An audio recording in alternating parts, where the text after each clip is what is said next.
Let's talk about Shang-Chi and the Legend of the Ten Rings. Probably don't need to say this, but spoilers ahead, so click that like button and come back later. So when this movie was first announced, I had no idea who Shang-Chi was. It was kinda nice to go blind into a Marvel movie without knowing who some of these characters were, like with Guardians of the Galaxy. And after watching this movie, Shang-Chi became one of my favorite heroes. I love how even that he doesn't have superpowers, he manages to take down villains like Razor Fist.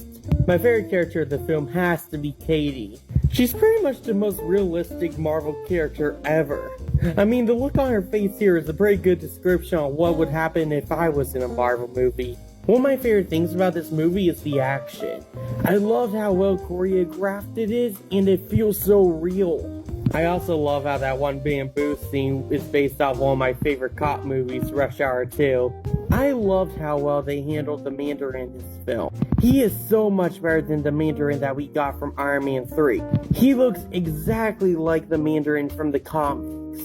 And speaking of the Mandarin from Iron Man 3, it was such a nice surprise to see Trevor return. I have been waiting years to see what happened to this guy after All Hail the King. Though I still don't understand why Shang-Chi and Katie reacted the way they did towards Morris. They acted like he was the strangest looking thing that they ever seen, but do you remember what world you live in? You live in a world where aliens fell from the sky, half of humanity disappeared one day and suddenly came back 5 years later, and there are literal gods living among you, and I think Morris would very much be a normal thing in this world, all things considered. My favorite moment of the film has to be that bus fight scene. It was such a cool introduction to see how Shang-Chi fights and who his character is. And again, Katie screaming while trying to stop the bus is probably one of the most realistic MCU things ever.